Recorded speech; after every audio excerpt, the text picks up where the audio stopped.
ಹಾಂ ಓಕೆಮ್ಮ, next problem ನೋಡ್ಕೊಳ್ಳಿ. ಸೊ ಯಾವುದು ಲಾಯರ್ದು ನೆಕ್ಸ್ಟ್ ಒನ್ ಏನಿದೆ ನೋಡೋಣ. Mister N is a lives in Delhi and ಈ advocate and receipt and payment of as follows ಅಂತ ಹೇಳಿದ್ದಾರೆ. ಒಬ್ಬ ಲಾಯರ್ದು ಒಂದು ರೆಸಿಪ್ಟ್ಸು ಪೇಮೆಂಟ್ಸ್ ಏನಿದೆಯೋ ಅದನ್ನು ರೆಕಾರ್ಡ್ ಮಾಡಬೇಕಂತೆ. ಮಾಮೂಲಿ ರೆಸಿಪ್ಟ್ ಸೈಡಿಗೆ ಬನ್ನಿ. ಪಾಯಿಂಟ್ ನಂಬರ್ 1 ಬ್ಯಾಲೆನ್ಸ್ ಡ್ರಾಫ್ಟನ್ನು ತಗೋಬೇಡಿ. Point number 2 sitting fees. ನಿಮಗೆ ಗೊತ್ತು ಸಿಟ್ಟಿಂಗ್ ಫೀಸ್ ಅಂದರೆ ಒಬ್ಬ ಲಾಯರ್ಗೆ ಬರುವಂತಹ ಇನ್ಕಮ್ ಅದು. ಸೊ ಸಿಟ್ಟಿಂಗ್ ಫೀಸ್ ಅಂದರೆ ಏನಿದೆಯೋ ಅದನ್ನು ನೀವು ರೆಕಾರ್ಡ್ ಮಾಡಿ. ಇನ್ನು ಉಳಿದಿರುವಂಥದ್ದು ಪಾರ್ಟ್ ಟೈಮ್ ಲೆಕ್ಚರರ್ಸ್ ತಗೋಬೇಡಿ. ಎಕ್ಸಾಮ್ ಫೀಸ್ ಯೂನಿವರ್ಸಿಟಿ ನೋಡಿ, ನಿಮ್ಗೆ ಅವಾಗಲೇ ಹೇಳಿದ್ದೀನಿ, ಎಕ್ಸಾಮ್ ಫೀಸ್ ಬೇರೆ, ಲಾ ಯೂನಿವರ್ಸಿಟಿ ಪ್ರೊವೈಡ್ ಮಾಡೋದೇ ಬೇರೆ. ಲಾಸ್ಟ್ ಪ್ರಾಬ್ಲಮಲ್ಲಿ ಲಾ ಯೂನಿವರ್ಸಿಟಿ ಅಂತ ಇತ್ತು, ಅದಕ್ಕೆ ತೊಗೊಂಡಿದ್ವಿ. ಇದರಲ್ಲಿ ಇಲ್ಲ, ಅದನ್ನು ತಗೊಳಕ್ಕೆ ಹೋಗ್ಬಿಡಿ. ನೆಕ್ಸ್ಟು ಇಂಟ್ರೆಸ್ಟ್ ಆನ್ FD ಬೇಡ, ಸೇಲ್ ಪ್ರೊಸೀಡ್ಸ್ ಆಫ್ ಕಾರು ಬೇಡ, ಸೇಲ್ ಪ್ರೊಸೀಡ್ಸ್ ಆಫ್ ಶೇರ್ಸ್ ಬೇಡ, ಡಿವಿಡೆಂಟ್ ಆಫ್ ರಿಸೀವ್ಡು ಬೇಡ. ಸೊ ಓವರಾಲ್ ಆಗಿ ಅಂದರೆ ನಾವು ರೆಸಿಪ್ಟ್ ಸೈಡಲ್ಲಿ ಎಷ್ಟು ತಗೋಬೇಕು ಅಂದರೆ ಓನ್ಲಿ ಸಿಟ್ಟಿಂಗ್ ಫೀಸ್ ಅನ್ನೋದು ಅಷ್ಟೇ ಬರೋದು. ನೆಕ್ಸ್ಟು ಇನ್ನು ಕ್ರೆಡಿಟ್ ಸೈಡಿಗೆ ಬಂದರೆ ಪೇಮೆಂಟ್ಸಲ್ಲಿ ಪಾಯಿಂಟ್ ನಂಬರ್ 1 ಬುಕ್ ಪರ್ಚೇಸ್ ಅಂತ ಹೇಳಿದ್ದಾನೆ. ನೋಡಪ್ಪ, ಬುಕ್ ಪರ್ಚೇಸನ್ನು ಅಡ್ಜಸ್ಟ್ಮೆಂಟ್ ಕೊಟ್ಬಿಡೋರು ನಾವು.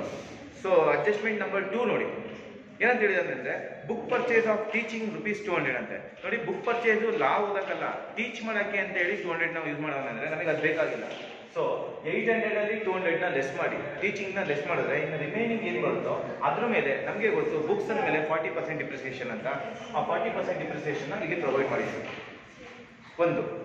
ನೆಕ್ಸ್ಟು ಸೆಕೆಂಡ್ ಪಾಯಿಂಟಿಗೆ ಬರೋಣ. ಸೆಕೆಂಡ್ ಪಾಯಿಂಟು ರಿಪೇರ್ಸ್ ಟು ಗೋಡನ್ನು ಮುನ್ಸಿಪಲ್ ಟ್ಯಾಕ್ಸ್ ಗೋಡನ್ ಅಂತ ಇದೆ. ಸೊ ನೋಡಪ್ಪ, ಇದಕ್ಕೂ ಅಷ್ಟೇ ಅಡ್ಜಸ್ಟ್ಮೆಂಟ್ ನಂಬರ್ 1ಗೆ ಬನ್ನಿ. ಏನಂತ ಹೇಳಿದ್ದಾನೆ ಅಂದರೆ 1/3 of part of godown for profession ಅಂತ ಹೇಳಿದ್ದಾನೆ. ಅಂದರೆ ನೋಡಿ, ಈ ರಿಪೇರ್ಸ್ ಗೋಡನ್ ಆಗಿರ್ಬೋದು, ಮುನ್ಸಿಪಲ್ ಟ್ಯಾಕ್ಸ್ ಗೋಡನ್ ಅಂತ ಎರಡೂ ಇದೆ.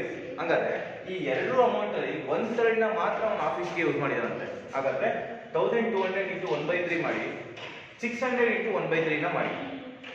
ಏಕೆಂದರೆ ಅಡ್ಜಸ್ಟ್ಮೆಂಟ್ 1ನಲ್ಲಿ ಹೇಳಿದ್ದಾರೆ ಏನು, ಪ್ರೊಫೆಷನ್ಗೆ ಅಂತಲೇ 1/3ನ ಯೂಸ್ ಮಾಡಿದಾನಂತೆ, ಅದಕ್ಕೋಸ್ಕರ. ನೆಕ್ಸ್ಟ್ ಪಾಯಿಂಟಿಗೆ ಬರೋಣ.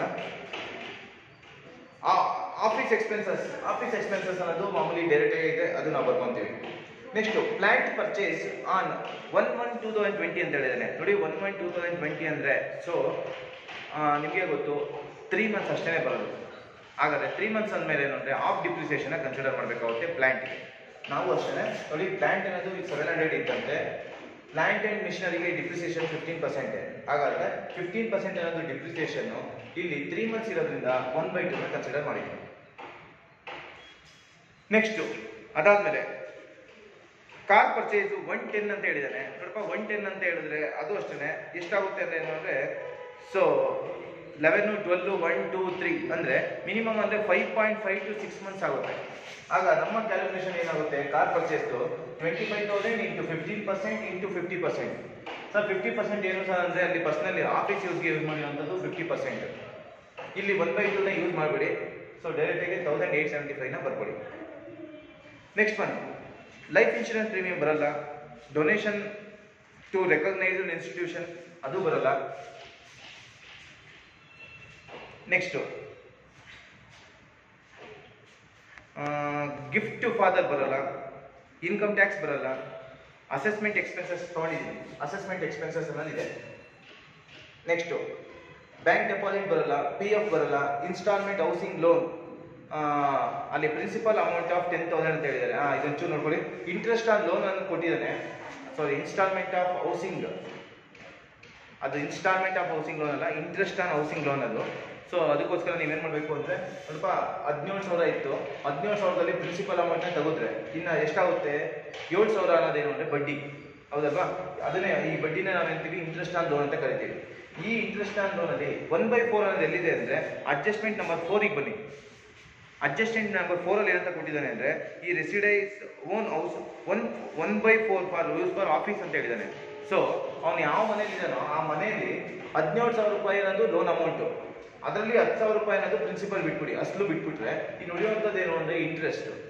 ಈ ಇಂಟ್ರೆಸ್ಟಲ್ಲಿ 1/4ನ ಅವನು ಏನು ಮಾಡಿದ್ದಾನೆ ಅಂದರೆ ಆಫೀಸ್ಗೆ ಯೂಸ್ ಮಾಡಿದ್ದಾನೆ ಅಂದರೆ 1750 ಅನ್ನೋದು ಆಫೀಸ್ಗೆ ಯೂಸ್ ಮಾಡಿದಂಗೆ ಆಯಿತು. ಸೊ 7,000 ಇಂಟು 1/4ನ ಮಾಡಿದ್ರೆ 1750 ಬರುತ್ತೆ. ಇನ್ನು ನೆಕ್ಸ್ಟ್ ಪಾಯಿಂಟಿಗೆ ಬಂತು ಅಂದರೆ ಇನ್ಯಾವುದು ಬ್ಯಾಲೆನ್ಸ್. ಸೊ ಇನ್ಯಾವುದು ಇಲ್ಲ. ಹಾಗಾದರೆ ಅಡ್ಜಸ್ಟ್ಮೆಂಟಿಗೆ ಬಂದರೆ ಪಾಯಿಂಟ್ ನಂಬರ್ 1/3 ಅನ್ನೋದು ಗೋಡನ್ ಅನ್ನೋದು ಯಾವುದ್ಯಾವುದು ಬರುತ್ತೆ, ಒಂದು ರಿಪೇರು, ಇನ್ನೊಂದು ಮುನ್ಸಿಪಲ್ ಟ್ಯಾಕ್ಸು, ಈ ಎರಡಕ್ಕೆ ಸಂಬಂಧಪಟ್ಟಿರುತ್ತೆ. ಸೆಕೆಂಡ್ ಪಾಯಿಂಟಿಗೆ ಬಂದರೆ ಬುಕ್ ಪರ್ಚೇಸ್. ಸೊ ನಿಮ್ಗೆ ಹೇಳಿದ್ದೀನಿ ಬುಕ್ ಪರ್ಚೇಸ್ 800 ಅನ್ನೋದು ಟೇಬಲಲ್ಲಿ ಇದೆ. 200 ರೂಪಾಯಿನ ಟೀಚಿಂಗಿಗೆ ಯೂಸ್ ಮಾಡಿದಾನಂತೆ, ಅದಕ್ಕೆ 200 ರೂಪಾಯಿ ತೆಗೀರಿ. ಹಾಗಾದ್ರೆ 600 ರೂಪಾಯಿ ಅನ್ನೋದೇನು ಅಂದರೆ ಡಿಪ್ರಿಸಿಯೇಷನ್ ಆಗಿದೆ. Third adjustment, car use for 50% profession ಅಂತ ಹೇಳಿದಾನೆ. ಸೊ ಕಾರ್ ಎಕ್ಸ್ಪೆನ್ಸಸ್ ಅಂತ ಬಂತು ಅಂದರೆ 50% ತಗೊಳ್ಳಿ. ಅದೇ ಥರ ಕಾರ್ ಪರ್ಚೇಸ್ಗೂ ಅಷ್ಟೇ 50% ತಗೊಳ್ಳಿ. ಫೋರ್ತ್ ಅಡ್ಜಸ್ಟ್ಮೆಂಟಿಗೆ ಬಂತು ಅಂದರೆ ಇಂಟ್ರೆಸ್ಟ್ ಆನ್ ಲೋನಿಗೆ ಬಂತು ಅಂದರೆ ಇಂಟ್ರೆಸ್ಟ್ ಆನ್ ಲೋನ್ ಅಂದರೆ ನೋಡಪ್ಪ, ಲೋನು ಓವರಾಲ್ 17,000 ಲೋನ್ ತೊಗೊಂಡಿದ್ದಾನಂತೆ. 10,000 ಅನ್ನೋದೇನು ಅಂದರೆ ಅದು ಅಸಲಾಗೋಯ್ತು. ಹಾಗಾದರೆ ಅವ್ನ ಬಡ್ಡಿ ಎಷ್ಟು ಅಂದರೆ ನಾವು ಫಸ್ಟ್ ತಿಳ್ಕೊಬೇಕು. ಬಡ್ಡಿ ಎಷ್ಟು ಅಂದರೆ 7,000. ಈ 7,000 1/4 ಅವನು ಆಫೀಸ್ ಯೂಸ್ಗೆ ಯೂಸ್ ಮಾಡಿದ್ದಾನೆ ಅಂದರೆ ಆ 1/4 ಅಮೌಂಟ್ನ ತಗೊಳ್ಳಿ.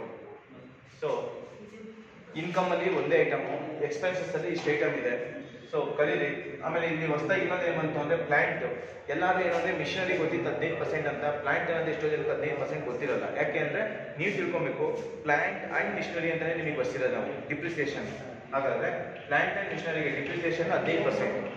ಪರ್ಚೇಸ್ ಮಾಡಿರೋದು 1 ಜನವರಿ ಅಂದರೆ ನಿಮಗೆ ಗೊತ್ತು, ಅಸೆಸ್ಮೆಂಟ್ ಪ್ರೀವಿಯಸ್ ಇಯರಿನ 1 ಜನವರಿ ಮಾಡೋಣ ಅಂದರೆ 3 ಮಂತ್ಸು, ಅದಕ್ಕೋಸ್ಕರ 1/2ನ ತೊಗೊಂಡಿದ್ವಿ. ಸೊ ಇದು ಪ್ರಾಬ್ಲಮ್ ನಂಬರ್ ಎಷ್ಟು ಗೊತ್ತೇನಪ್ಪ, ಇದು 3-4 ನಾನು ಮಾಡಿರೋದು. 1-2 ಮಾಡಿದ್ದಲ್ಲ, ಇದು 3-4. ಇದನ್ನ ಚೂರು ನೋಡ್ಕೊಳ್ಳಿ ನೀಟಾಗಿ. ಯಾವುದಾದ್ರು ಅರ್ಥ ಆಗಿಲ್ಲ ಅಂದರೆ ಇವತ್ತು ಮೆಸೇಜ್ ಹಾಕಿ. ಸೊ ಆದಷ್ಟು ಮನೇಲಿ ಅದು ಕನ್ಸ್ಟ್ರಕ್ಷನ್ ವರ್ಕ್ ನಡೀತಾ ಇರೋದ್ರಿಂದ ಸೌಂಡ್ ಇದೆ, ಆದರೆ ಇವತ್ತು ತೊಗೊತೀನಿ ವಿಡಿಯೋ ಕ್ಲಾಸು. ಇಲ್ಲ ಅಂದರೆ ಏನಂದರೆ ಇದನ್ನು ನೋಡ್ಕೊಳ್ಳಿ ಈ ಹೇಳ್ಕೊಳ್ಳೋಣ. Okay bye, thank you. ಇಷ್ಟೇ ಇರಲಿ. ನಿಧಾನಕ್ಕೆ ವಿಡಿಯೋ ನೋಡಿ ಡೌಟ್ ಏನಿದೆಯೋ ಅದನ್ನು ನನಗೆ ಕ್ವಶನ್ ಹಾಕಿ ನಾನು ಮಾಡ್ತೀನಿ.